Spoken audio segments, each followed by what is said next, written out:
Although for some people it goes easier and for others it's bashet to suffer some yisurim on this world, the parsha of Shidduchim, as we know, by any stretch of the imagination, is never something that goes completely in a smooth fashion. Chazal tell us in the schacter saita, kasha zivuga shel adam kekriyas yamsev, that in order for a zivug to come together, for a pair to come together, it is as difficult, it is as great as a miracle of the splitting of the city. Now, once with a beautiful word on this from the square Rebbe Zechayim Avrocha. The Gemara in the schacter saita says that contrary to the popular belief that they didn't went into the Yamsuf on one side and came out on the other side, the Gemara says they went in and came out on the very same side that they went in on. In other words, they went in to the Yamsuf and they looped around in a circle, like a semicircle, 12 different rows through the Yamsuf for each of the Shvatim. The Mitzrayim followed them in around this circle. The Mitzrayim never came out, but the Yidden came back out on the same side that they went in. That's what the Gemara says, Kasha zivuge shel adam kekriyas yamsuf. Because people have all sorts of aspirations and dreams when it comes to shidduchim, whether it pertains to themselves, whether it pertains to their children. And more often than not, you wind up with something that was right next to you. It's simple, something that should have made sense all along. But sometimes it's basher to have to go through a long trip and to go through a whole yamsuf in order to come back to something you should have thought of to start with, or should have accepted to start with. In any event, so kriyas yamsuf, as we now understand it, is not so much the experience of passing from one phase of life to another.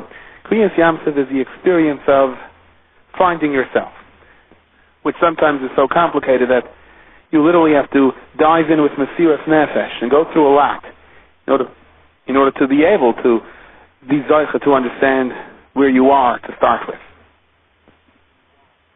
And this is explained with a beautiful mahalach over here that's brought down in the Sefer Be'er Shmuel. It was a Talmud of the Kesaf Sefer. We all know the famous medrash on the pasuk Hayam Ra V'Yanis. The Yam saw something and ran. Ma Ra. What did the Yamsuf see that made it run? When it saw Moshe Rabbeinu carrying the Aron of Yosef HaTzadik, the Yamsuf split. He brings from the Sefer Shah HaKedusha, from Reb Chaim Vital, the greatest Talmud of the Arizal, that the Arba Aves Nezikim, the four basic categories of potential damage that the Gemara in Masechtas Bava Kama discusses, correspond to the four elements of the world and the four different segments of potential sin. As the Rizal explains it, the world is made of four elements. Everything in this world falls into one of four categories. Eish, fire; Ruach, the winds, which would include gases, presumably, and so on; Ofar, dust, anything that's solid; and Mayim, water. And Agav, it's Kedayavir to explain an important yesod.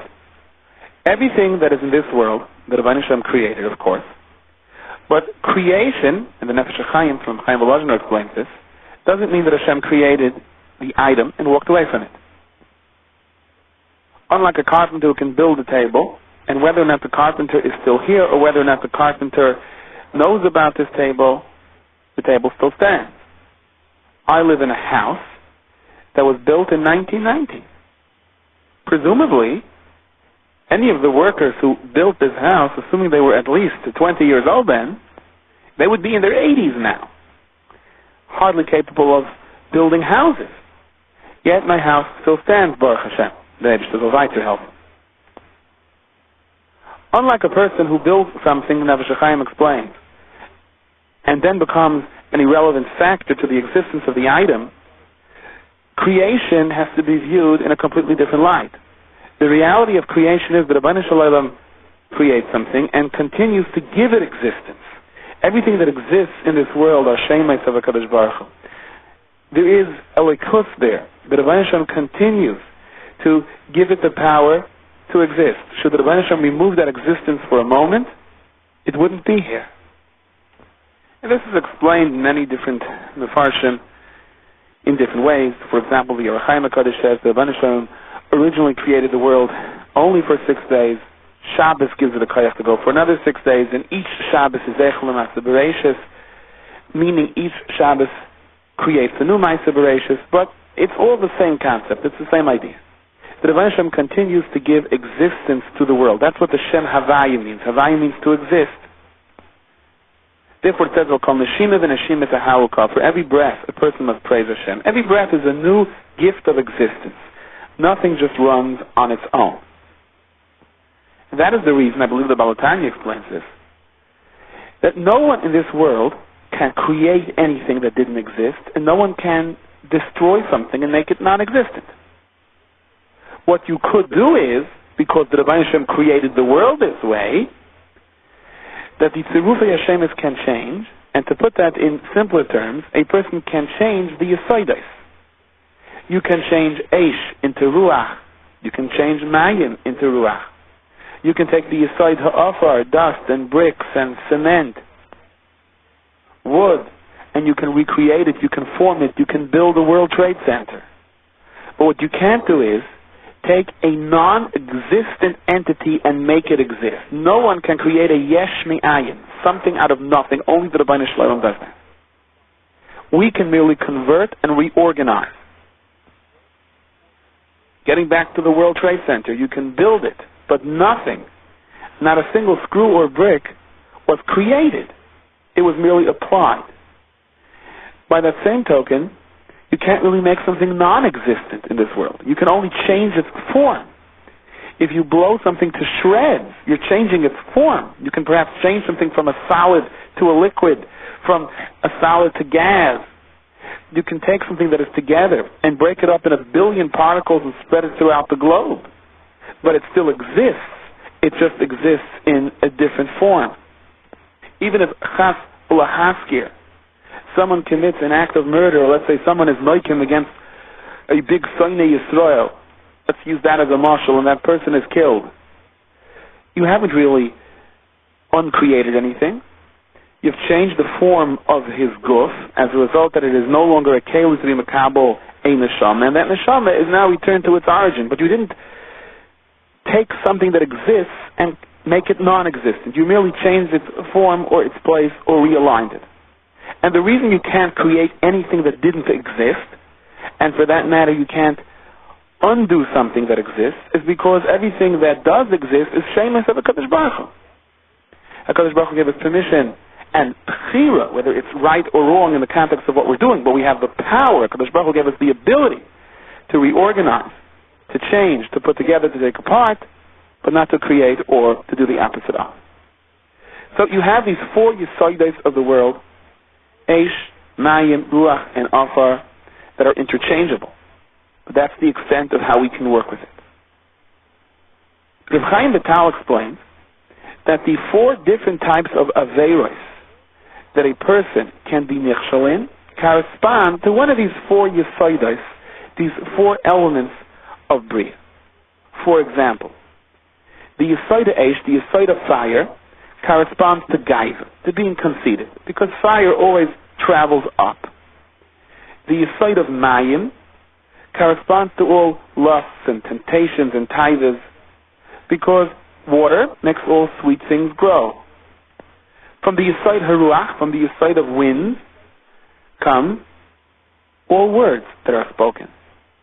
Lashon hara, bechilus, embarrassing someone, dvarim b'teilim, embezzlement, any chait that has to do with lying is related to the Yesod Haruach, to the Yesod of the wind. Those are the airwaves, the sound waves that come from our vocal cords. The Yesod Ha'afar, which literally means dust, but takes into account anything that falls into the category of a solid, wood, dust, iron, steel, metal, stone. The Yesod Ha'afar corresponds to things that are laid back, that don't move on its own.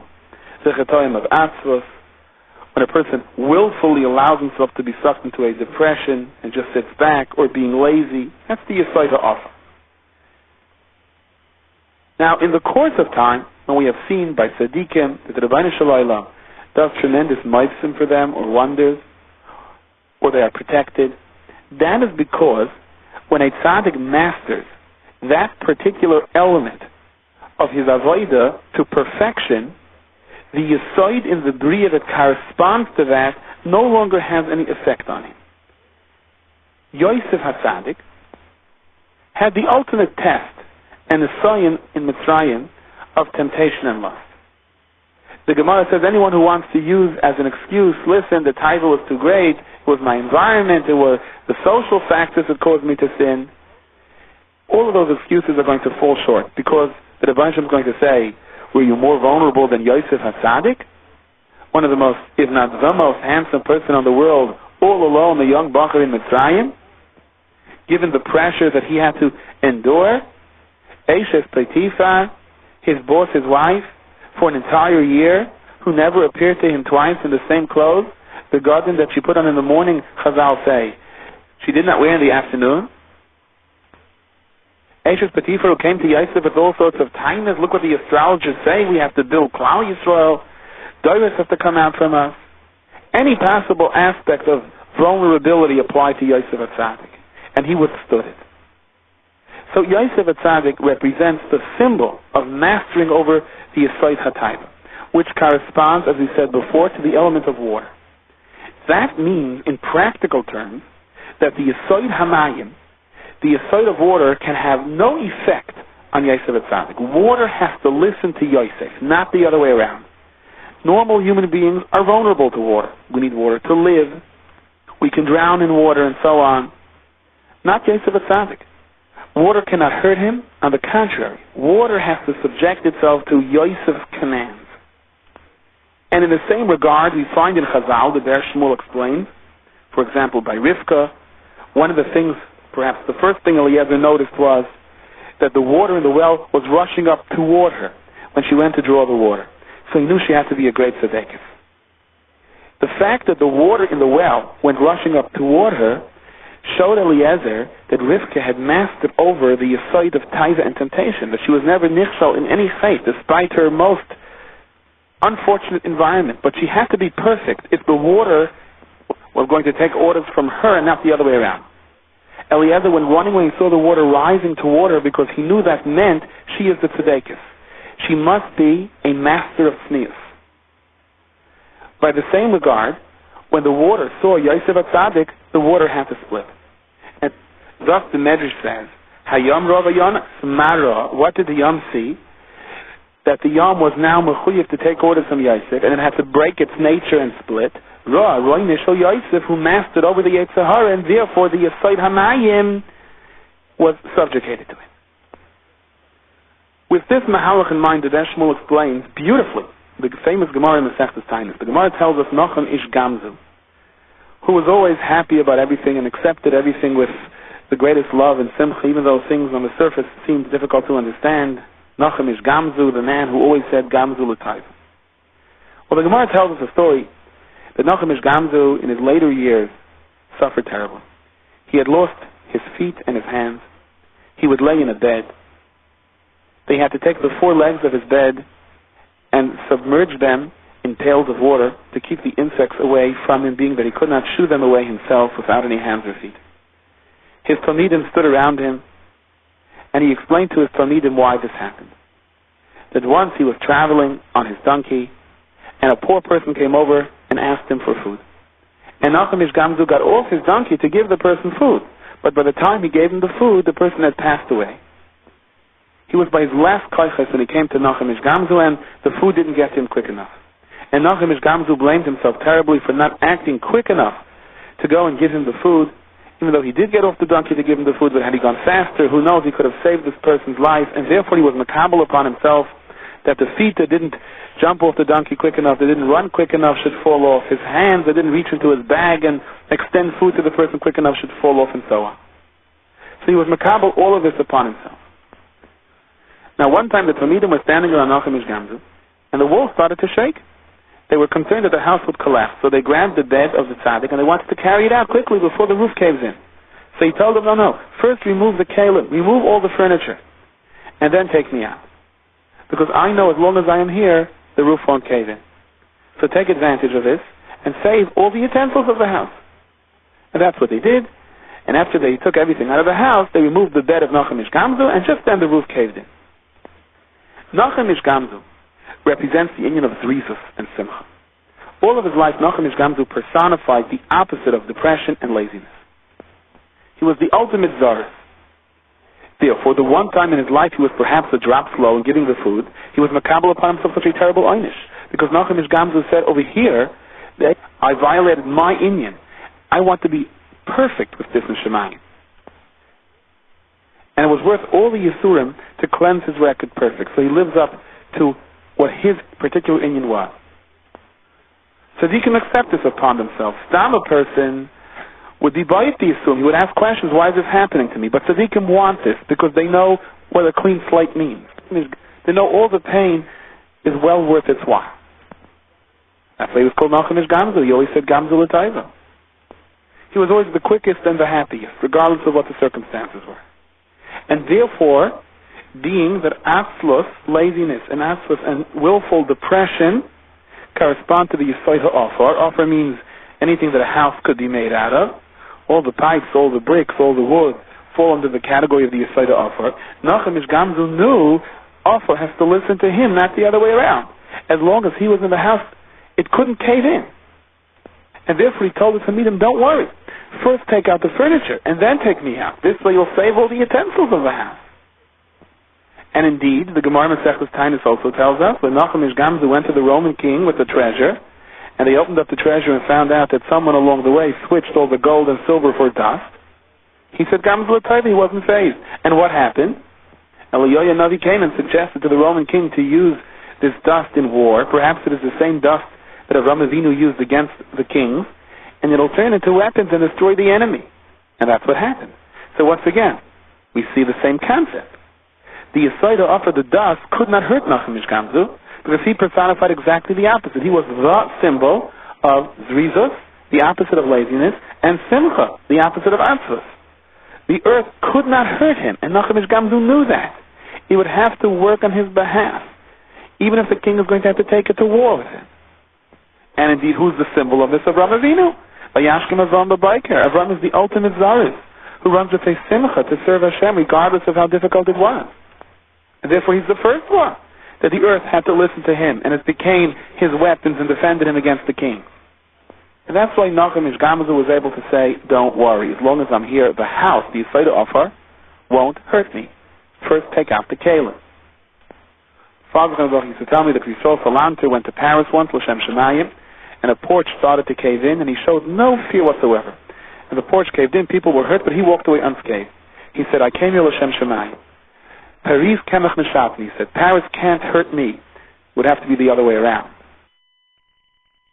A certain scientist once decided that Kriyas Yamsuf was probably the result of some type of tidal wave or earthquake. In other words, a natural phenomenon that by sheer chance happened to take place as Klal Yisrael was about to enter the Yamsuf and the Mitzrayim were chasing them. And he was so obsessed with this theory, he was determined to come to the Baal Shem Tov HaKadosh and to tell him.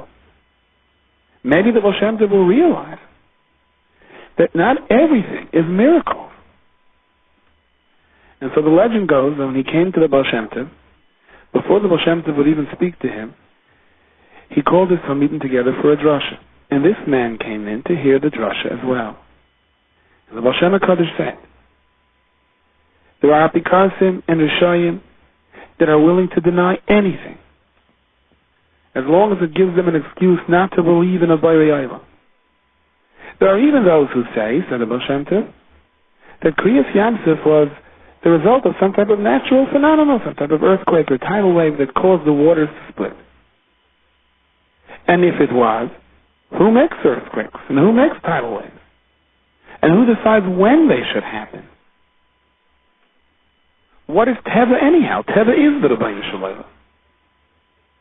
So, if the Rebbeinu Shalom made an earthquake or a tidal wave, and as a result, the Yam split and Klal Yisrael went through, who did that?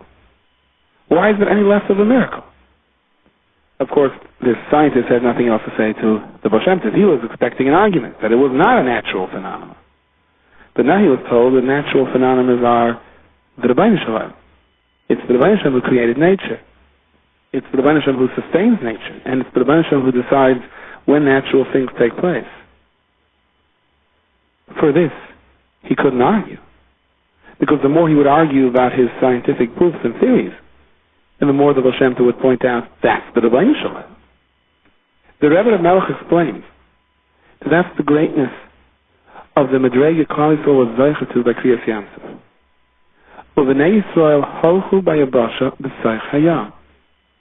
The Bnei Yisrael was zeicha to the Madrega that they understood, walking on Yabasha, walking on dry land, the gravitational pulls that keep us down on the ground, the complex system of gases and orbits that keeps this planet suspended in air, the mere fact that we breathe, that we walk on the ground, we don't go flying off this ball of a planet, is just as much a miracle as Kriyas Yamsuf.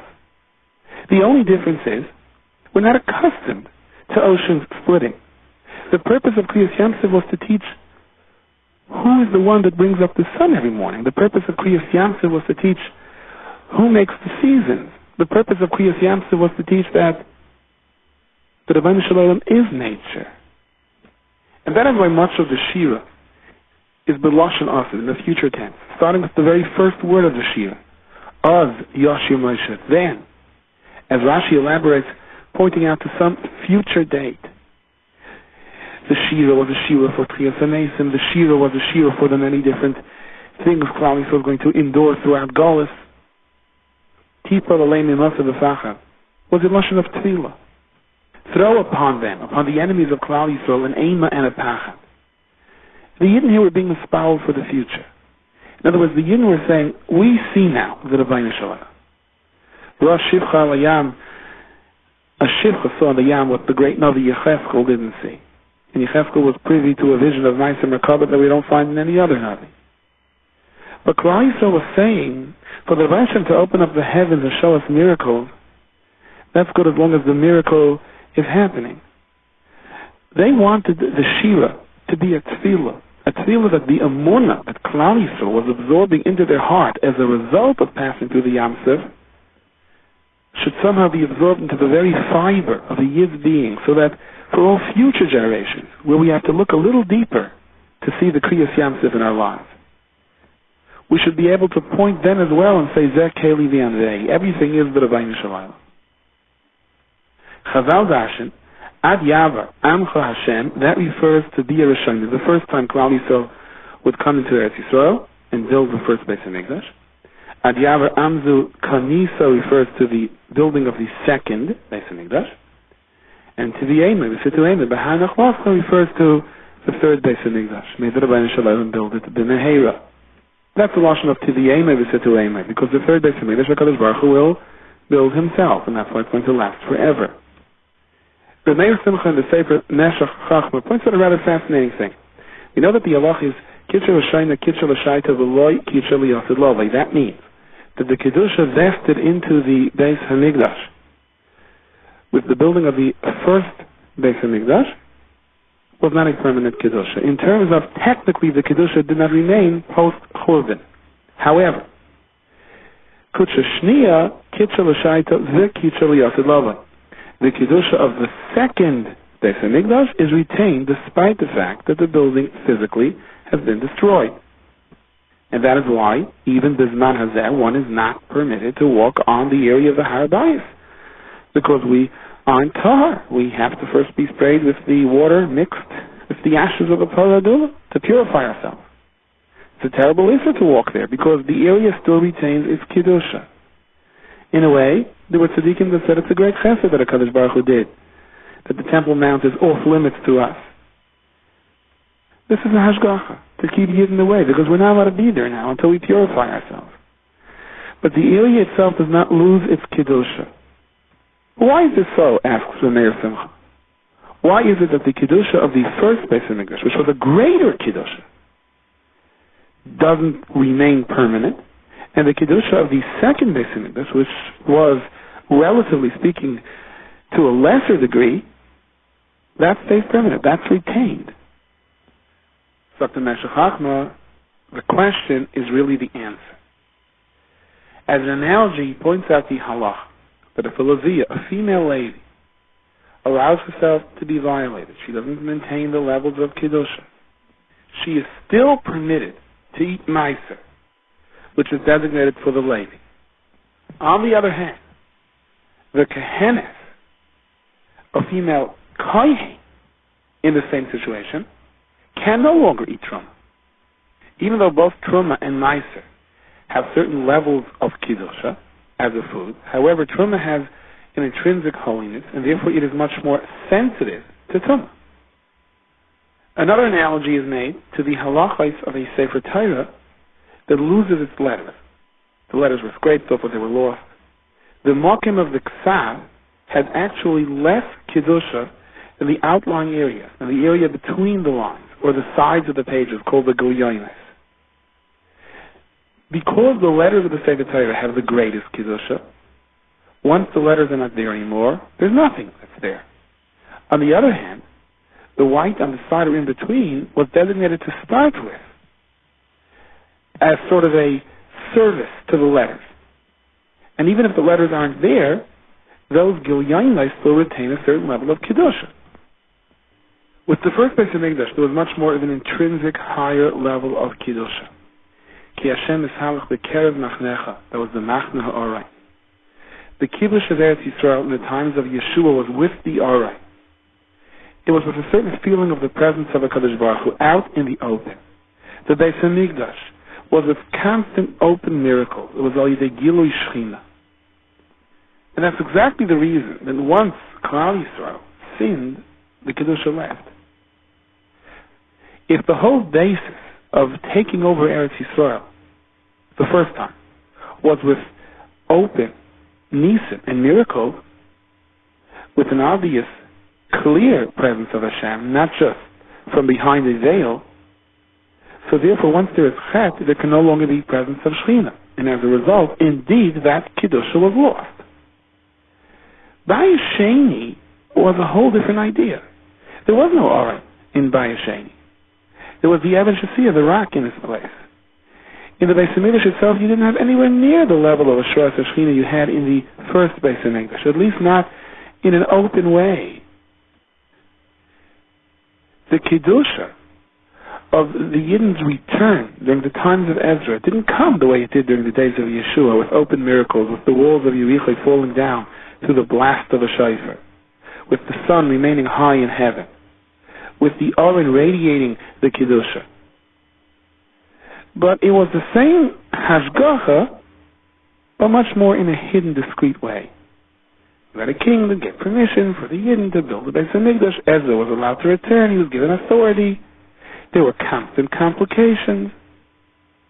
As a result, because the Hashras HaShechina was more discreet, even though everything is Hashgacha Pratis, the Kedusha of the second Beis HaMikdash remained. The absence of the open Hashras HaShechina make it less sensitive to Chet. So if you may, says the Meshech Chochmah, the first Beis HaMikdash was like the Kayin. The second Beis HaMikdash more so like the Levi.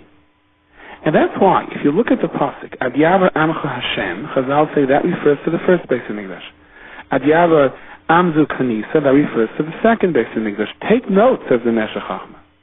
Ad Yavar Amcha Hashem. In reference to the first Beis HaMikdash, Hashem's name is mentioned. In reference to the second Beis HaMikdash, you don't have Hashem's name. It's Ad Yavar Amzu Kanisa, you have acquired this nation, but we don't outright say Hashem's name. Because the Kedusha of the second Beis HaMikdash came in the form of what seemed to be a certain tide of political events that favored the Jews, that allowed for them to build the second Beis HaMikdash. No open miracles. The Hashras HaShechina was hidden much more in a natural phenomenon. Bayis Sheni and the subsequent Golus that follows, until to the aim of the Situlem Behanach, in a sense, was a hachana, is a hachana to Mashiach. Because what's going to happen when Mashiach comes? What's going to be different about the third Beis HaMikdash? We know the third Beis HaMikdash is going to come down from Shemayim. Yes, there are certain shitas and Rishonim, there's types of Rosh Hashanah that says it'll be built through people. It's not a steer. It's not a contradiction. The third Beis HaMikdash is going to be the complements of both the first and second Beis HaMikdash. The first Beis HaMikdash was open miracles. The second Beis HaMikdash was nature's course of events. The third Beis HaMikdash will reveal to us how HaKadosh Baruch Hu is in nature, how it happens in terms of nature, the political events of the world, the wars, the turmoil, the complex respective political horizons that shape the maps of the world, Klal Yisrael juggling itself between one continent and another throughout the exile, our experience in Eretz Yisrael, everything that seems so just tossed to the waves. And only the Erlich Yid, the one who learns Pashas beshalach properly, understands that the Kadosh Baruch Hu is behind all of this. When the third Beis HaMikdash comes, we're going to see, it's going to become clear that what we build down here is what Hashem is building and what Hashem is sending down to us. And that perhaps is the Lashon to the Yemei v'Situimei b'Hanach Lavcha. The Rebbeinu Shem, you're going to combine the open miracles of the first Beis HaMikdash, the Hashras HaShechina behind Teva of the second Beis HaMikdash to give us the third Beis HaMikdash. And the same golden thread, this concept feeds itself throughout the entire Sedra. That's the whole meaning of the Man. What does the Man teach us? Yirmiyah Hanavi hid some of the Man, that's in Senes Achas, and he showed Klal Yisrael, why aren't you learning Torah? Because you need Parnasa? Look, did Hashem not give Parnasa for the Yidden in the Midbar? But what's Yirmiyah's point? Man fell for the Yidden in the Midbar. Should I await Man at my doorstep tomorrow morning? And the answer is, Yirmiyahu was teaching precisely this lesson. There is no difference between the Man that falls min hashemayim and the way we collect our respective paychecks. One is in the form of an open miracle. One is the Hashras HaShechina that is in Teva. But it's all the same. And a time will come, when Mashiach will come, when a person comes up to Shemayim, and he looks back at the course of his life, and how Kadosh Baruch Hu provided for him along the way, he will see that there is absolutely no difference between Man min Hashemayim and the paycheck that is deposited in the bank. It's the same Hashgacha Pratis. And that's why our Parsha ends with the battle of Amalek. Amalek is Gematria Safek. Asher Karcha B'derech. Amalek personifies the threat of Mikra, that life is not Hashgacha, but that the events in our life are by chance. It just happens to be. Amalek's great battle is to rob Klal Yisrael of their belief in Hashem. And that's why it says Moshe Rabbeinu's hands were Yad of Emunah. Moshe Rabbeinu's battle with Mashiach was to bring Emunah to Klal Yisrael, even during difficult times. The Baal Shem Tov explained the Yad of Emunah teaches us that a Yid is faced with certain hastoris in his lifetime. We reach certain crossroads where Amalek gets the best of us. And we may have our doubts, we may have our sekers, we may have our nisyonos. But Moshe Rabbeinu says, battle on. Chasam lahaska that a Yid gives up. There's a Yad of Emunah at the end of this week's Parsha. At the end of the Parsha of Kriyas Yamsef, at the end of the Parsha of the Man, is Moshe Rabbeinu's message. Klal Yisrael, keep the faith. Kriyas Yamsef and Man continuously happen. And if you don't see it in the form of an open miracle, if all you see is earthquakes and tornadoes or difficulties in life, remember, it's the same Hashgacha. A time will come that you will clearly see that it's the same Hashgacha. But this is your Nesayim now. Until the sun sets.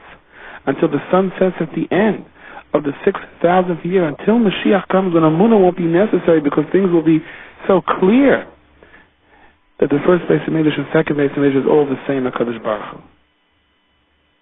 But those who had the Amunah during difficult times will be deserving of standing on a completely different level then. By Yad of Amunah Advaya Shomish, until after 120 years, a person comes up to Shemayim and he sees how everything that transpired in his life was all HaKadosh Baruch Hu.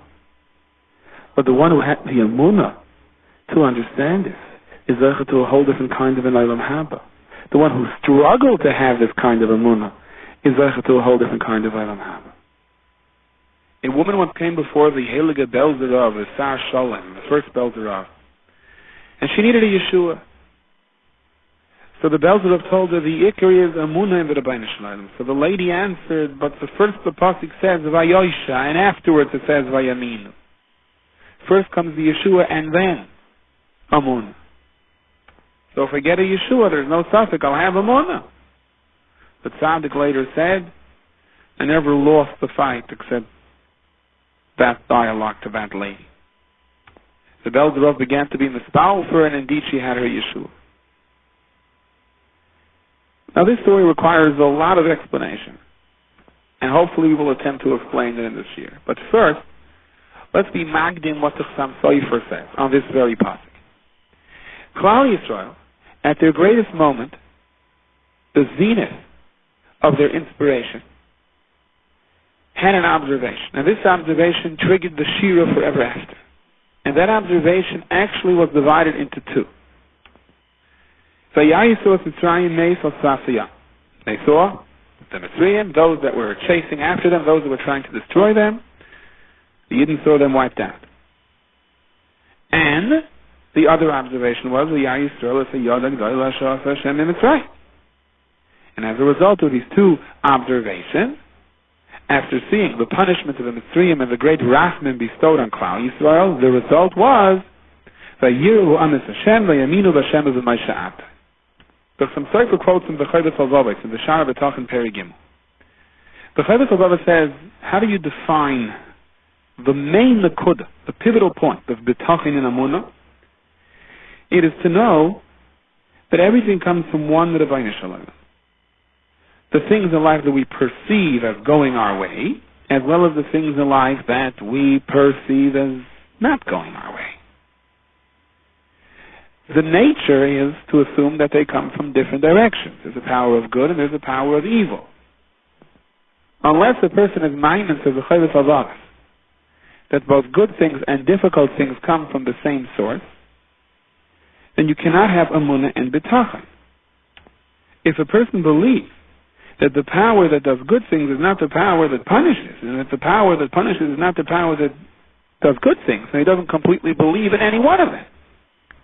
He can't have full amunah in the power of good, because this power of good has to step aside sometimes for difficult things. And he can't have full amunah even in the power of bad, because that also has to step aside for whatever source provides for good things. So by definition, amunah and bitachon requires the prerequisite. As you understand, everything comes from one source. You can't fully trust in something unless you believe that it controls everything. If by nature of your belief it only controls one half, you don't fully trust it. So you don't have amunah and bitachon. So you can't have amunah and bitachon in the Rabbeinu Shalom unless you understand that everything comes from the Rabbeinu Shalom. Now, let's take a closer look at this Vayosha that we say every single day of our lives. That's how the pasuk starts. Okay, the Yidden saw that they were saved from Mitzrayim.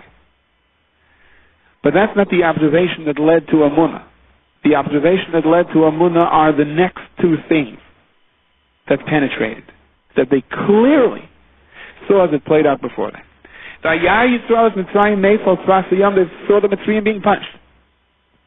By the same token, now, Yod HaGdoila means chesed. Godel is chesed. Hakel HaGodel HaGibra V'Hanoira. Godel is Avram Avinu. L'chor Hashem HaGdula. Gdula is chesed. Afterwards comes Gevura. So l'chor it's shver. V'ya Yisrael, es a Yod HaGdoila, the Yidden saw the great chesed asher oso Hashem b'Mitzrayim. It wasn't chesed for Mitzrayim. It was din on the Mitzrayim. The answer is, says the Chassam Sofer, the Yidden were watching this scene and everything was so clear to them. They saw Midas HaDin and Midas HaChesed working simultaneously on the Mitzrayim. They were wiped out. But by the same token, none of the Mitzrayim were punished one drop more than they were supposed to. The Mitzrayim was zecher to Kfura. It was zecher to be buried. Why? Because Pari acknowledged Hashem at Tzadik, neither Ami Harishayim. And despite the fact that we understand Pari put the comma where he wanted to, he said Hashem at Tzadik Ve'ani, and the Ami Harishayim, But there was some type of acknowledgement, at least there was lip service to acknowledge that there is a Rebbeinu Shem on the world, and for that there was Zachat Tekfura. And of course we know what Rashi tells us, the different Lashonis of the Mitzrayim sinking in the Yam. Some went down like straw, others like stone, others like lead. It depended on who the person was. The more pain he afflicted on others, the more he suffered now as he drowned in the Yam Suf. Those that went like straw suffered the most. Those that went like lead suffered the least. So the Yidden were watching this scene. And suddenly, the Yesod of Amunah and Betachon became very clear to them. Here is the Rebbeinu Shem destroying the Mitzrayim, but by the same token, not one Mitzri is suffering an ounce more than was due to him. Whatever covet and honor is due to them is going to be accorded at the very same time. So therefore, there are three things here. Vayosh Hashem Yem with Yisrael, thank you Hashem, they were saved.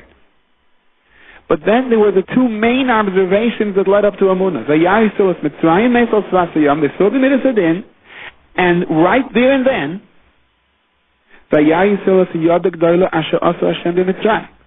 They saw the Midas HaChesed as well in the punishment. As a result, they had full Amunah in Betachon in only one Rebbeinu Shalayla. There is no other Kayach, no other power.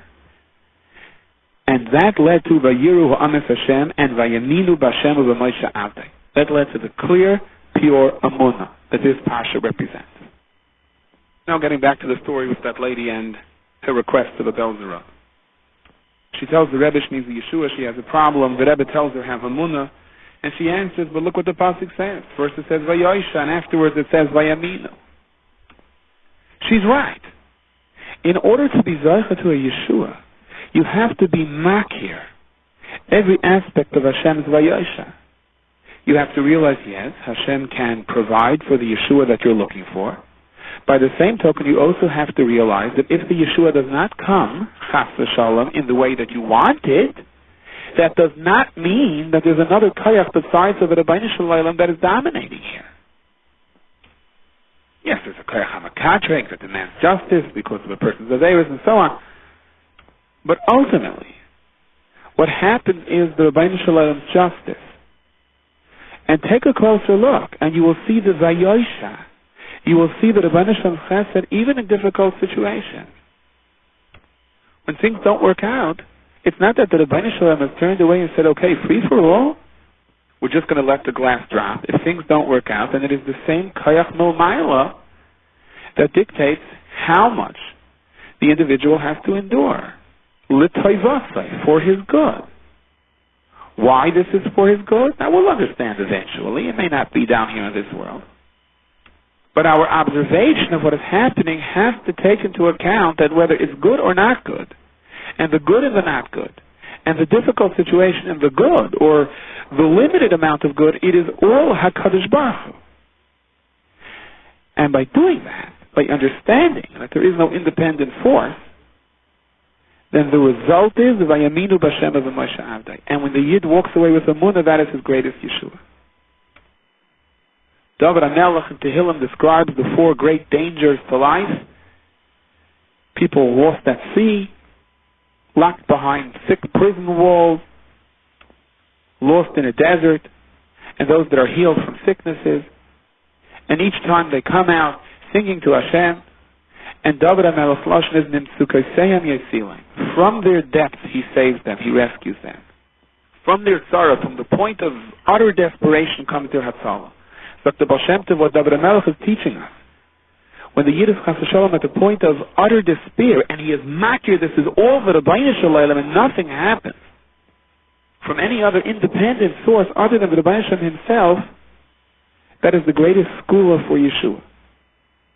The reality is, in the final analysis, whether on this world or on the next, we'll understand that it was Rachman, but that's something that we can't always understand down here in this world. The Baal Shem Tov says, in practical terms, the more amunah you have that all of this comes from the Rebbeinu Shalom, and it's not just that the Rebbeinu Shalom turns away and therefore it's a free-for-all, the ball is falling. The more you're makir that it's all from the Rebbeinu Shalom, every ounce is measured out,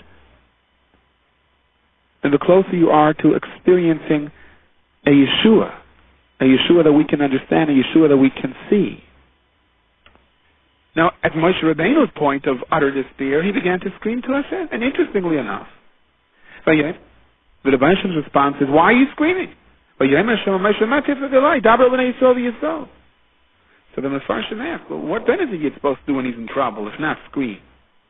Why did the Kadosh Baruch Hu say to him in the form of a criticism, why are you screaming? The whole Yesod of Geulas Mitzrayim began with Yidden screaming, with V'nitzvak al Hashem Elokei Aviseinu, V'yishma Hashem es Koleinu. So how come now suddenly screaming is deemed inappropriate? Here, Chaim HaKadosh explains that at this crucial moment, where the future of Klal Yisrael was being decided, the Midas Hadin was Mekatrek. And the prosecution said, why do the Jews deserve this? Halalu v'halalu oivdei avodah zarah. They both served idols. And the Midas HaRachman did not have the kayach to be mascha b'kitruk. So HaKadosh Baruch Hu said to Moshe, why are you screaming to me now? You're tiny, you're screaming, Klal Yisrael is deserving of a Yeshua. Don't you see there's a Midas Hadin that's mekatrek over here? Wasn't Moshe Rabbeinu worried about this earlier on when he said, if there's Lashon Hara amongst them, they're creating the Midas Hadin that's mekatrek, that demands, no, they have no right to be saved? So HaKadosh Baruch Hu said, under these kinds of circumstances, there's one way around the Midas Hadin. Daber b'nei Yisrael v'Yisrael. The eitzah is the Yidden should be mechazik their emunah in their heart. Move on. Let them have emunah and betachin that HaKadosh Baruch Hu is going to provide for them. Let them have emunah and betachin that whatever HaKadosh Baruch Hu does is the only thing that's going to happen, whether they like what's going to happen or not. And in the fruit of that emunah and betachin, we will undo all the kitrukim. We will circumvent it. We'll work around it. The Nesiv of Shalom explains, there are times in a person's life where there's a pchina, like Yirmiyah Navi said, Shesam Tfilasi. My tefillas don't break through. There's a Midas Hadin. It doesn't work. My tefillas are not being answered. The kitchuk, I did something wrong, and this kitchuk says my tefillas are not deserving to be answered. However, there is a kayach habitachon, which allows us to sneak around. When a yid is boiteach b'rachmi shemayim, that despite the tremendous kitchuk HaKadosh Baruch Hu will have rachmanis on him kirachim aval banim, this kayach habitachon stands behind him in all matzavim. And this is what the Rebbe Hashem said to Moshe Rabbeinu. You're trying to be mispal, the tefillas are locked. Daber b'nei Yisrael v'Yisrael. Just tell them to have emunah and betachin in me. We can work around the kitchuk. Just tell them to move on. Don't crumble under the pressure. And then Nesiv Shalom explains that there are two levels of betachin. There's passive betachin, and sometimes there's a betachin where you have to take the initiative.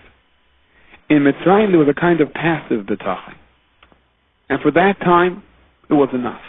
Now, however, when everything was coming to a head, when the Midas Hadin was saying it's just not fair, Klal Yisrael doesn't deserve Kriyas Yamsuf, and there weren't seconds to spare, the Mitzrayim were charging toward them, the greatest force that existed at that time. And the Midas Hadin was Makatrik, Halalu Oivdei Avodah Zarah, Halalu Oivdei Avodah Zarah. Look at their rap sheet. They served the Avodah Zarah too. Why? Why did they deserve to be saved? Under these circumstances, the HaKadosh Baruch Hu told Moshe Rabbeinu, passive betachin is not enough. You have to charge forward. You have to travel with Mesiras Nefesh into the Yam. It's not just enough to sit back and say, I know HaKadosh Baruch Hu is going to help. You have to prove it as a result of your actions. You have to show the courage to forge on, despite the difficulties and the weights that are on you. And when passive betachin is not enough, then there's a mokum for active betachin. In Mitzrayim, passive betachin was enough. Now, during the time of Kitruk, you have to grab the bull by the horn, so to speak, and act hepech haseichel, opposite of logic, based only on betachin. And everyone has at least one opportunity of being a Nachshon and Aminadav, to jump into the Yamsuf and to continue going until the water is all the way up until your nostrils. And if we do it right, then we have managed to get around any possible kitruk. Now it's important to understand this. The Kadosh Baruch Hu's command to Moshe Rabbeinu is l'doyros. It's forever after. The Torah is talking to us.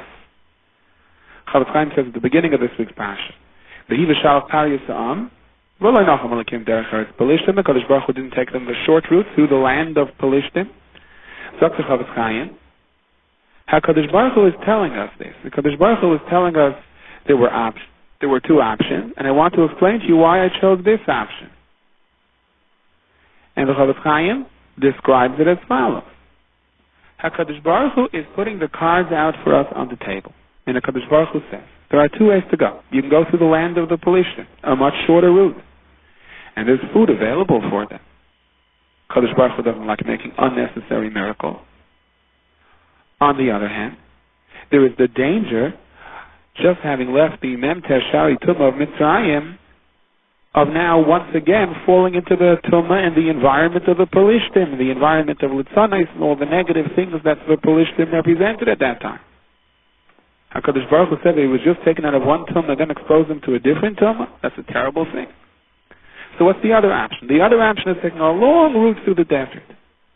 There's no food in the desert. B'les Bereira, HaKadosh Baruch Hu said, I'll have to give them money. I'll have to provide for miraculous food for them. But better the second option than exposing them to the Tumah. Why did HaKadosh Baruch Hu have to explain this to us?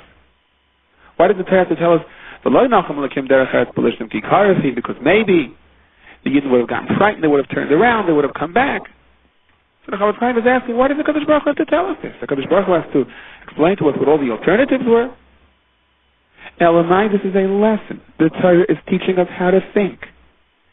That in your own life also put the cards on the table. I can go one way through the land of Pelishtim. The opportunity of Parnasa may be great over there. However, exposure to Tumah is just as great. Make a cheshbon. What's the other choice? A midbar? But where's the Parnasa going to come from? Elamai, HaKadosh Baruch Hu established for us already. If these are your choices, then leave the Parnasa up to me. Sooner or later, the man will get there in different forms. The Torah is weighing out the options to teach us how we weigh our options, says the Chofetz Chaim. If these are your choices, exposure to the wrong things or chances of parnasa, whether it pertains to yourself or to your children, the Torah is telling us what to do and what's going to happen. So that doesn't mean that this happens overnight. It doesn't mean there won't be a rocky road until we understand what man is. Nachshon ben Aminadab had to walk until the water was up until his nose. And anyone that tells you that there aren't difficult times does not understand what the meaning of an Nisayon is. And while one may be listening to all of this and say, easier said than done, so for the most part that's true. It is easier said than done. It's especially easy to say to someone else to do it. But on the other hand, after the initial shock of being overwhelmed by different nisyonos, if a person hazards these concepts again and again and understands that if you keep charging toward the Yam Suf, eventually it's going to split. Eventually, it splits. We look at Shabbos Shira as indeed what it is, a week of bracha, a week of simcha, a week of potential in the very ear for our own personal Kriyas Yam Suf. The Torah is nitzchias, and indeed, the Kedusha and the Nisim of Kriyas Yam Suf are available to us. Rav Mendel of Rimanov, when he said of Yashir, he used to pick up his bekisha, pick up the bottom of his robe, because he sort of felt the water beginning to gush around him as the Yam Suf would separate. And indeed, it is brought down from the Chayz of Lublin that in Parshas Ba you have the Kedusha of Pesach, Parshas Beshalach, the Kedusha of Shvishal Pesach, Parshas Yisroi, the Kedusha of Matan Torah. So, we're not just supposed to read about Kriyas Yam Suf, we're supposed to relive Kriyas Yam Suf. However, in order to fully get the benefit of crossing the Yam Suf, and everything Klal Yisrael was zeicha to then, or at least some of what Klal Yisrael was zeicha to it then, we have to relive the experience with Klal Yisrael. And that includes the couple of difficult moments, the couple of frightening moments before they were zeicha to the next. Because you have to know how to endure those trying moments, if indeed it is going to be a prelude for Nisan and the Flois to follow. The pasuk says, "Upari hikriv vayisu b'nei Yisrael esimeihem v'hinei Mitzrayim noiseya achreim."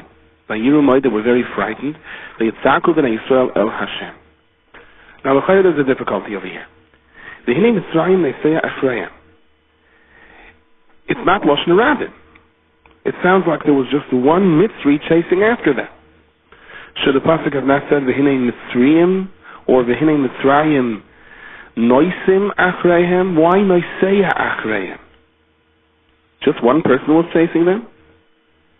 Zakt Rashi, b'leiv echad k'ish echad. One heart, one person. All the Mitzrayim were focused on one thing, and they were working in conjunction with each other. They were working ba'achdus. And that's what frightened the Yidden. The other pshat that Rashi brings is they looked up and they saw the Sar Shal Mitzrayim running in Shemayim, coming to help the Mitzrayim. So they were scared of this one Sar, this one Koyach Milmayla that represented their force. Not so much what was doing down here. In other words, they understood whatever happens down here is just a sort of a fact of what's doing L'mayla. The real concern is their Koyachis in Shemayim, but they saw their Koyach in Shemayim coming very strong as well. So let's go back to Rashi's first pshat. They saw them coming, b'leiv echad k'ish echad. Now we get very frightened when we talk about achdus from the Ummah Ha'olam, because achdus or shalom always gives people power. We're very proud of what it says about Klal Yisrael by Matan Torah. Klal Yisrael is zeichad in Matan Torah. The pasuk says, "V'yichon Sham Yisrael neged ahar k'ish echad b'leiv echad." Unfortunately, those kinds of situations were perhaps far and few in between. But Lamaisa, at least we did it then. At least we were k'ish echad b'leiv echad. That's why we were zeichad to Kabbalah Satira. There couldn't have been a Kabbalah Satira without a Klal Yisrael that was ish echad b'leiv echad. Take note, points out the Avnei Nezer and also the Be'er Moshe from the Yerusha Rebbe L'chaim L'vrach, that there is a difference in the Lashon of Chazal describing the achdus of the Mitzrayim as opposed to the achdus of Klal Yisrael by Kabbalah Satira. On the pasuk V'hinei Mitzrayim Neseya Achrayim, so Rashi tells us b'leiv echad k'ish echad. Yet, when Chazal talk about the achdus the Klal Yisrael was zeichad to, which was the Hakdama to Kabbalah Satira, over there it's in the reverse order. It's k'ish echad b'leiv echad. So we have to understand the difference between leiv echad k'ish echad, referring to the Mitzrayim, and ish echad b'leiv echad, referring to Klal Yisrael. The Be'er Moshe explains as follows. The emes, the musig of achdus, is b'chlal not motzi by the Ummah Ha'olam. For example, the pasuk says, "V'yikach Esav and Noshav, Yezbanav, there's the Noisav, there's kol nafshois deisa, Lashon Rabin, in the plural."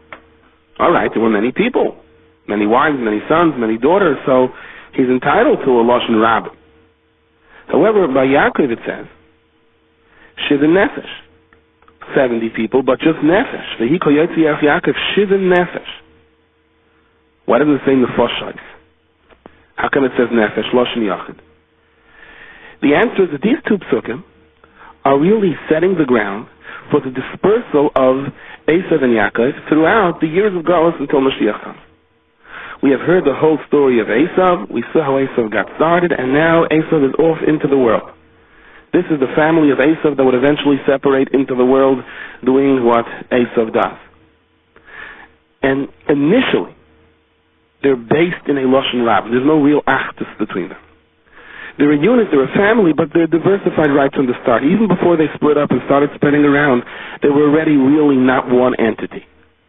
On the other hand, as Klal Yisrael begins and Yaakov comes to Mitzrayim, he comes with Shivin Nefesh. You should know that even though Klal Yisrael is going to be separated from one end of the globe to the other in the course of Galus, but Lamaisa, they are based in the singular. They're really Nefesh, just one person. A Yid who lives in the north of Alaska and a Yid who lives in the south of Argentina, from one end of the continent to the other, have a shaykhus to each other. There is a sense of achdus that we all have. Not just common genes, but a sense of, I have family someplace. And the Be'er Moshe quotes the Zohar Kodesh based on a pasuk in Yeshaya that says that there are times that Esav gets together and they unite. But for what purpose? For the purpose of attaining a specific goal for that period, often against Klal Yisrael. But there is no real achdus amongst them. It disperses as soon as the goal is met, or they realize that the objective is unattainable. Then the union falls apart. Then you see that there is no real connection between them. Tactically, they may decide to get together, but there's no real achdus. And that is the lashon, as Rashi describes the Mitzrayim, Belev echad ki-ish echad. Not ki-ish echad belev echad, rather belev echad ki-ish echad. Now you have to understand that in Lashon HaKodesh, generally speaking, first you have the noun, and then you have the description of the noun. For example, in English, if you wanted to describe a large house, you would say just that. It is a large house. In Lashon HaKodesh, it's the other way around. It's bayis gada. When you have two words following each other, as a general rule, the first word describes the essence of what we're talking about, and the second word is a description of it. Belev echad ki-ish echad means as follows. Because belev echad, because in all of their hearts, they had an objective over here, they all wanted something, in this particular case, to destroy Klal Yisrael. Therefore, tactically speaking, they organized the union, and they presented a guise of ki-ish echad. We will now work as a team. There's a federation. If OPEC wants to get together to lower the supply of oil so that prices go up, is there real actus amongst them? No. They have leivech. Each one has one thing in their heart, to lift the price, and the Mela, they try to get together by a meeting of ish echad. And they say we're all going to act as one. But more often than not, there's always someone who doesn't go along 100% with the meeting, or one country doesn't do what they promised, and it lasts only so long and then falls apart. Because it's not a real federation, it's not a real ish echad, it's just that they have an objective that they try to meet, so they get together. But in their shayrish, they are nifra. In their shayrish, they're separate. They're clearly distinct. It's like branches of a different tree that you try to lean them over and tie them together. But they're coming from a different base. As much as you're going to try, and as much as sometimes, indeed, you would create some type of a network, but l'maisa, ultimately it'll separate. By Klal Yisrael, it's exactly the opposite. As Reb Chaim Vital explains, quotes the Ber Moshe from the Sefer Tamei HaMitzvos, Klal Yisrael hem guf echad. And even if Chalila there is a period in the branches, but mitzad der shayrish, mitzad where we all came from, we were nefesh, one person. And that is why the lush by Klal Yisrael is not belev echad ki-ish echad, rather ki-ish echad belev echad. Because we are ish echad, because inherently the fact is we all come from the same base, therefore there's a leiv echad. Therefore we try to align our objectives. Therefore we try to connect our feelings and do for each other. Does it always work? No, sometimes the leiv echad separates, sometimes the branches separate. But at least we have a Sefer Chavetz Chaim to teach us the halachis of Lashon Hara. At least we have a guilty conscience. At least we know in our heart of hearts that when there is a period between us and another Yid, we're going to pay a price for that. And that the real bracha comes only ba'achdus. But l'maisa, when we are together, we're really together. We are b'metzias and ish echad. And really, the description of ish echad should be leiv echad. We should all feel the same way. And sometimes we're takazaycha to that. We feel each other's sound, we feel each other's pain, and we do for each other. Sometimes the leiv echad blinks a little bit, and it needs work, it needs chizuk, it needs amunah, it needs lessons, and midas taivas, and so on. Fine. But it doesn't change the etzem mechus of who we are. We are ish echad. We have to work on the leiv echad. And when we're zaycha, for the leiv echad to complement our mechus of ish echad, then we have kabbalah satayah, then we have all the brachas in the world. Now, the pasuk says, in the middle of the Shira, Amar Ayat, the enemy says, Erdes, I will chase them, Asik, I'm going to reach them. We will meet our military objectives, Achalek, Shalom, we will split up their spoils amongst ourselves. Where should have this pasuk been? This pasuk should have been at the beginning of the Pasha, says the Mechilta. This is the reason that the Mitzrayim chased them. Why is it in the middle of the Shira while the nest was already taking place, while the nest was already playing itself out? Dr. Mechilta, yes, it should have been at the beginning of the Pasha, but ein mukdam u'meucha b'Torah. There is no chronological order to the psukim of the Torah. So the Ber Moshe says we have to look at it this way. The Mechilta says it should have been at the beginning of the Pasha. Because you have to understand the yisoid of the achdus of the Mitzrayim. Yes, they got together. Yes, it says, Mitzrayim noiseya achrayim, one man, one unit, one very well-working, integrated army. Klal Yisrael was frightened. But the Rebbeinu Shalom told Klal Yisrael, don't worry, it's not a real achdus. It's only that the enemy says, let's get together so that we can attack Klal Yisrael and divide their spoils. And this is what Klal Yisrael is saying Shira on. Part of the Yashir, part of what Klal Yisrael is praising Hashem is that Baruch Hashem, this kind of achdus, where the enemy only says, let's get together and work in collusion with each other and work as one team in order to chase us and divide our spoils. This kind of achdus doesn't have the real bracha of achdus that Ish Echad B'Leiv Echad has. This is Leiv Echad, Ish Echad, and it's only temporary. It's nothing to worry about. It's frightening, but it's nothing to really worry about because it won't be sustained. And this has to be a limit for Klal Yisrael Adairis. When you see that the Ummah So'ilam gather against Klal Yisrael, understand that there's no real achdus there. And therefore it won't be sustained. That's why the Pasuk says, when you go out to do battle against your enemies. And you will see Sus V'Rechev, technically Lashon Yachid, a horse and a chariot. Am Rav Mincha, a people more than you. In other words, you're frightened by the Lashon Yachid. There's so many of them, and it seems that they're all getting together to hate you. That's the only thing they agree on. And they are amassing such a powerful army that is walking with identical steps toward you. One chain of command, the Loi Sira Mehem, don't be frightened. How could I not be frightened? I see the efficiency, I see the organization, I see the common goal. The answer is, Ki Hashem Elikecha Imach, Hamalcha Me'eretz Mitzrayim. The Pasuk is reminding us that, remember, Yidden, you had the same fear of the Mitzrayim. It looked like they were very together.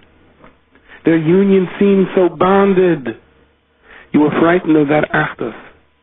But HaKadosh Baruch Hu told you, it's Leiv Echad, Ish Echad, not Ish Echad, Leiv Echad. The experience Klal Yisrael had in Mitzrayim, the Pasuk is reminding us, carries through L'Dairis until Mashiach will come. When you see the achdus of the Goyim, don't be all that frightened of it. Your real achdus of Ish Echad, Leiv Echad can quickly unglue them. The Hinei Mitzrayim, they say, Achreim, the Yiram Ma'id, the Yitzhaku b'nei Yisrael Hashem, Rav Moshe Mudner, the Chayim Levracha, one of the Haibana Slanim Chasidim, this is brought down in the Sefer Torah Sagas, explained it this way. The Yidden were zeicha to tremendous lofty madregas the night of Pesach. They were zeicha to Moichem de Gadlus. The heavens opened up for them. They were eating the Korban Pesach together with Moshe Rabbeinu. Can you imagine what it was like that first time? And they were sure that from this point on, they were like more angels than people. They were beyond reproach. Nothing would frighten them. They would be fearless. They would be courageous. They would be brave. Their emunah and betachon would be so foolproof, so solid, that they would be unshaken by anything that happens in this world. After that experience, however, the Mitzrayim were chasing them. They turned around. They saw this mighty army running after them. And they saw, as Rashi says, the Sarshal Mitzrayim coming to help them. And suddenly, they got very frightened and scared. They assumed with the koyach of their mitzvah and hamunah, they had completely undone the Mitzrayim. And here the klipa of Mitzrayim seemed stronger than ever. They couldn't understand it. So Moshe Rabbeinu told them, don't be frightened. Hisyatzu eru'as Yeshua Hashem. Moshe Rabbeinu told them that often when a person is makabel upon himself to do tshuva, and from now on I'm going to be good, and the Baal Tanya discusses this as well, he finds that he is suddenly hit with problems and difficulties that he never had until now. And he begins to wonder if there's a connection between his sudden commitment to do tshuva and now a whole new portfolio of difficulties. And to a certain degree there could be a connection, because what happens is similar to the way an antibiotic works. Once a person starts doing tshuva, so the cleansing of his neshama begins. All these problems or tzaras that he feels, he is suddenly encountering, ultimately he would have encountered anyway. But your commitment to do tshuva means, okay, now we're going to start cleaning you up. We're going to cleanse you. So it's like a medication that may make things worse for the moment, but ultimately it's the refuah. If not for this medication, the problem wouldn't have been avoided anyway, but at least you're dealing with it head on. And that's what Moshe Rabbeinu explained to Klal Yisrael. He said, because of your experience with the Korban Pesach and your emunah in the Rebbeinu Shalom, now is the time that the Mitzrayim are going to be undone forever. But every force of Tumah, every koyach de klipa, before its destruction, it gets strongest. Like a fire sometimes flames up brightest and the most powerful seconds before its extinction. Or as the Welt says, it's darkest before dawn. And that's what's happening. What you're seeing now is Mitzrayim's last punch. their last flare. So don't be frightened. Maintain your level of Mesiras Nefesh. Don't be disillusioned by the fact that it seems like you tried to do tshuva, and as a result, things are getting even more difficult. Ki asher yisim es Mitzrayim hayayim, lo yisaysifun l'roisam oid aroyla. As a result of your Mesiras Nefesh, and as a result of the Amunah in the Rebbeinu Shem, despite the difficulties that are taking place after your commitment to Torah and Mitzvahs, you will undo the Mitzrayim completely. You will be oikrut min hashayrish. Lo yisaysifun l'roisam oid ad oyla. And the reason for that is your Mesiras Nefesh, and daika, your Mesiras Nefesh, after your commitment. In other words, after you committed yourself to be good, and then you saw the greatest difficulty, and you still held on with your emunah, this is the final blow. This is what is going to lead you to Az Yashir, to the ultimate Shira, to the greatest Madrega of Ruach HaKodesh and Simcha. But you have to be patient with the process. Commitment, Mesiras Nefesh, then to expect to encounter the greatest difficulty, and through that Amunah, the Shira, the ultimate Yeshua of Hashem. We refer to this week as Shabbos Shira. What is a Shira? What is the definition of a song? A song is a combination of different notes, different tunes, even different voices that blend in harmony. What is the difference between a song and just people screaming? People screaming, they're also vocalizing. They're also sending notes up into the air and tones at different volumes. But there's no connection to it. Everyone is going in his own direction. And all you hear is a cluster of voices. A song is taking those very same voices, that very same music, those very same notes, and putting it all together so that it all blends in. And it's pleasant to listen to, and it cheers the heart. The same is true really for a person's life. Sometimes people get depressed. Why? Because there are so many things weighing on their heart. So many things they're concerned about. So many issues they're worried about. So many matters that have to be dealt with and they don't know how. So many challenges that face them and they can't deal with it. And it all seems to be going in different directions. And then someone comes and he puts it all together for you. A friend, a Gitta Yid, a Rebbe, a Rosh Hashiva, a Mashgiach sits down with you. And you go through all of the issues in your life. And he says, okay, this is what has to be done. These are the real concerns. These are just paranoia. And the Rosh Hashiva explains to you what B'tachin is all about. And the Rebbe gives you a bracha. And he says, this is what we're going to be doing for the next couple of days. And I want to see a smile on your face. And this should be your attitude, because it is the attitude that is going to carry you over. And someone just says the right word to you. Just puts things into the right perspective, and suddenly all these different things that were happening in your life that were ripping you apart, ripping you to pieces, suddenly it all comes together. And you have cheshek, and you're encouraged, and you want to live, you want to go on, and you feel like singing. That's Shabbos Shira. If you think about Parshas Beshalach, it encompasses everything. It encompasses massive fright, the terrible panic and fear that the Yidden experienced by the Yam Suf. The charging armies of the Mitzrayim, the raging waters on the other side. For those couple of moments until Nachshon ben Aminadav jumped in and the Yam Suf split. Can you imagine what it was like? All hope was lost. And then they follow instructions into such uncertainty, into the sea with their families, with their wives and their children. And then, out of nowhere, they're privy to witness such a Shoah Shechina, Rosh Shivcha Alayam Ashleila Yechesko. And suddenly this very sea that threatened their existence only seconds before became a bastion of protection, of food, of a Shoah Shechina, of understanding and realizing what life is all about. The same sea that a moment ago made them shriek in terror now made them sing in song. And the Pasha continues. They leave the Yam Suf.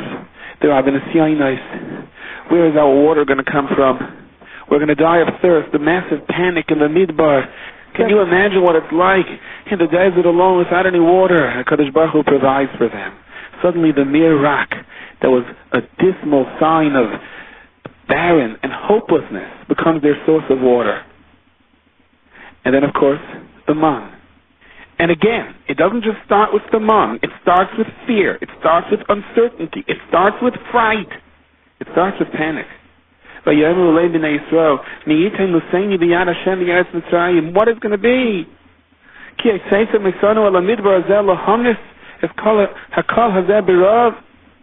And then suddenly, out of the very skies that spell their doom, comes the man, the Gan Hashemayim, food that the world never saw, lechem shemalachi yasharis oichlin oisai.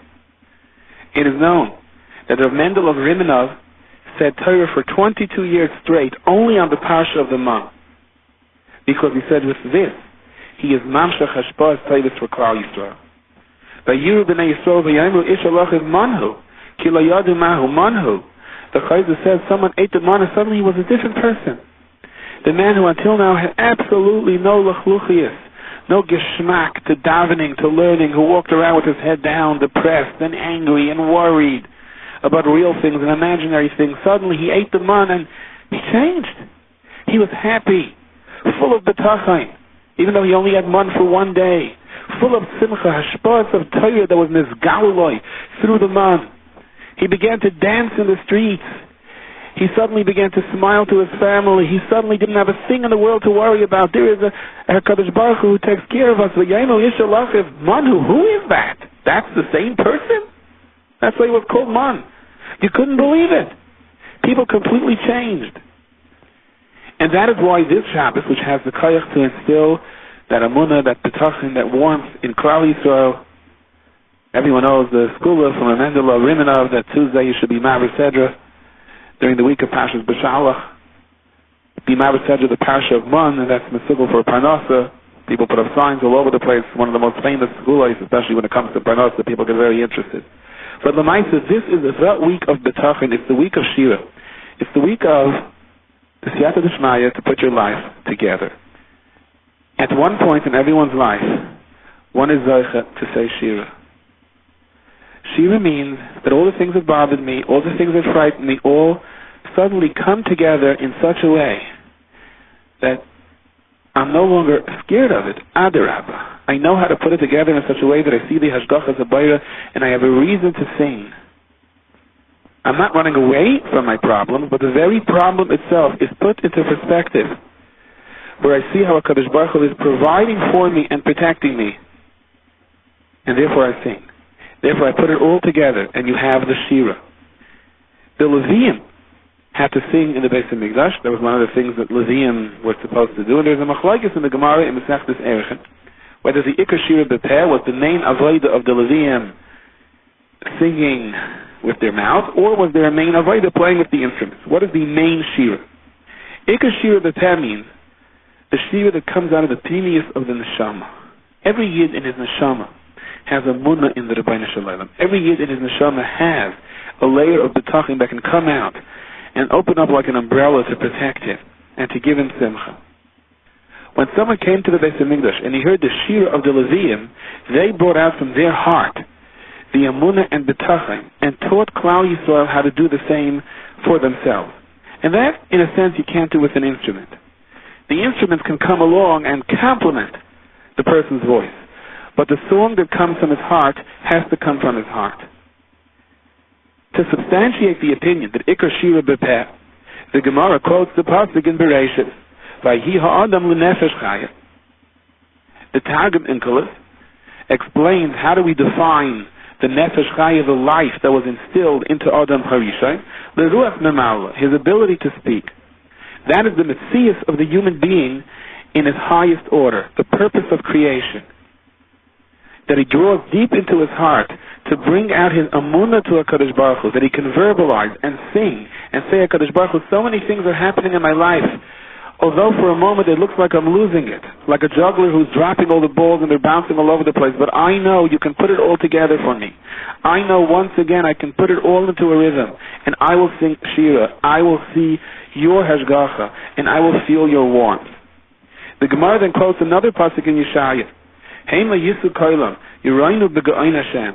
And the end of that pasuk is the water sing. The Targum Yonason explains that refers to Shira Sayam. By the Shira on the Yam Suf, the neshama of the Yid opened up. Thus the Zohar HaKadosh says, Kol man dezachi l'mein l'hai shirasa b'chol yom. One who is zeicha to say of Yashir every single day, the Alma Hadain down here in this world, Zachi Ba Ba'alma Da'asi. He will also be Zachi to say as Yashir in the world to come. The Zachi L'Shvachala B'Yayna De Malka Mashiach B'Chedvisa De Kutcha B'Richi. He will also be Zachi to be there amongst the choir, to be those singing when Melech HaMashiach will reveal himself during the ultimate Simcha B'Kadosh Baruch. What does this mean? Those who say as Yashir down here will be Zachi to say as Yashir up there, and especially those who say as Yashir down here B'Simcha. When we say as Yashir, and I'm not Chas V'Shalom giving Musar to anyone, I'm talking to myself. When we say as Yashir, if we say it right, if we say it loud, if we say it B'Simcha, if we say it concentrating on every single word, what are we really saying? We're picturing ourselves being amongst the Yidden who stood by the Yamsuf. When Mendel Ariminova said as Yashir used to pick up his bekesh, he would pick up his robe because he felt the water coming. And the Shira is what makes us sing. Sometimes a person walks down the street and someone tells him, everything is okay. Baruch Hashem. A person walks down the street and then something happens. And for a split second he thinks his life is over and he's doomed and it's all finished. And then he gets a retrieve. Here, give me your hand. You're safe. Fine. He sings. What is the Shira? The Yidden stood there and they thought it finished. They saw the Mitzrayim charging toward them, the most powerful army on the world. On the other side of the water, there's no place to run, there's no help, forget it. And in a second, through their act of Mesiras Nefesh, everything falls into place. And they said to the Kadosh Baruch Hu, the very fear was all you're doing.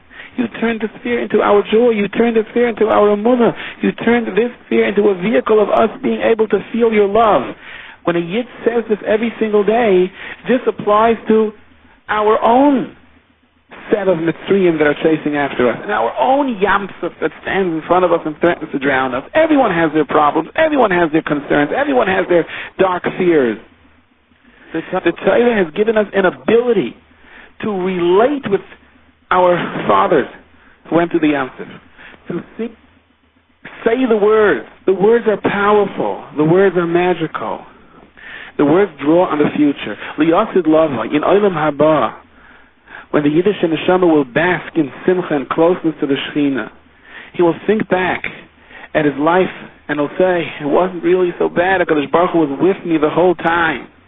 We can draw from that inspiration that ultimately we'll all feel, and we can borrow from that betachon to fill our hearts with security right now. That's the connection that the Zohar makes. If you say Az Yashir, force yourself to say it. Force yourself to say it b'simcha. You will feel a sense of security in your heart. You will feel a betachon that is going to allow you to borrow from the Shira every Yid will sing Liyasid Lavai. When he looks back and sees how HaKadosh Baruch Hu was with him all along, and that nothing was hefker and everything was Hashgacha Pratis.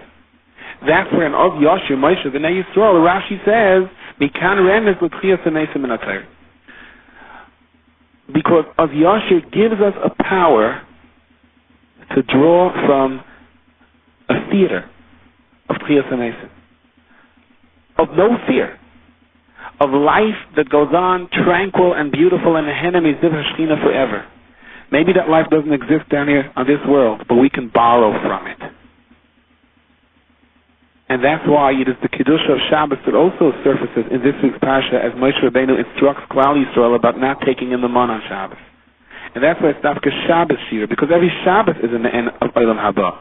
Shabbos, if experienced properly, means that the Yid has the Siyata D'Shmaya to take all of his problems and put it up on the shelf together with his wallet and his Palm Pilot and his watch, and put on a coat of Emunah and Betachon, of Mi'en Olam Haba, a different world, a world of Shira, a world of Miras.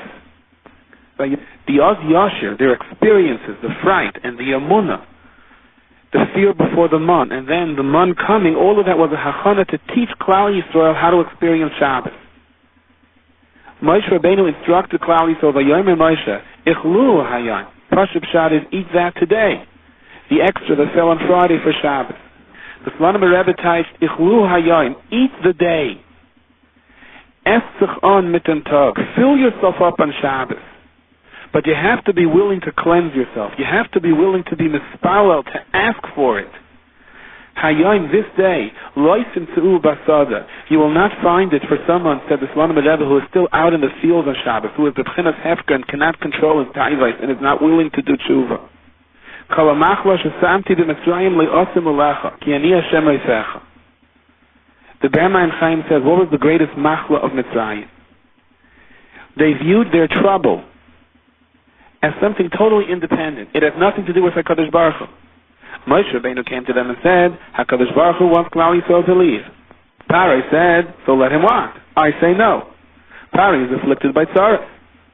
What was the purpose of that sorrows? Not vengeance. The purpose of that sorrows was to remind Paro you're not in control. There is a Rebbeinu Shalom on the world. Paro could have done tshuva right there and then. Klal Yisrael would have left without leaving Mitzrayim in ruin. And Paro would have said, thank you, Hashem, that I got the message. So this way I remain intact with my entire malchus, with my entire life, with my entire people.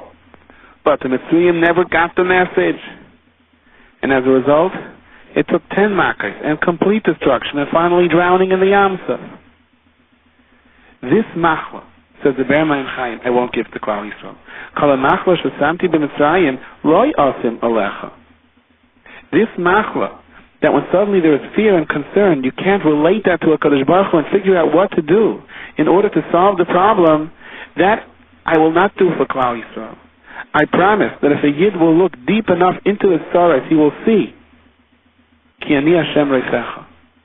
He will see that the makos and the difficulties that we endure come straight from HaKadosh Baruch Hu, and they are a refuah.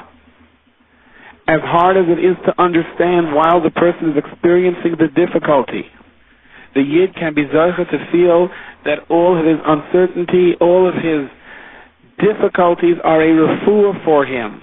And when he is margish that, he will sing. He will sing with a shir that is such a hisgalus of the pnimius of his neshama that worlds will be uncovered that he never knew existed within him. But let's not fool ourselves. Down here on this world, it's never going to be a straight up. There'll always be aliyas and yeridas. Oz Yashir Moshe, Nikan l'tchiyas hamesim in Atayra. We can borrow from tchiyas hamesim. We can be zoicha from time to time to feel that security and feel our amunah. But every once in a while, we're going to be faced with another difficulty, and we're going to have to fight our way back up. And that really, the Father of used to explain this to me all the time, is the ups and downs of this parsha. The parsha begins with fear. The Mitzrayim are chasing us. You have Oz Yashir, the greatest shir in the world. Once again, fear, no water. The Ber Shel Miriam, the greatest bracha in the world. Once again, fear, no food.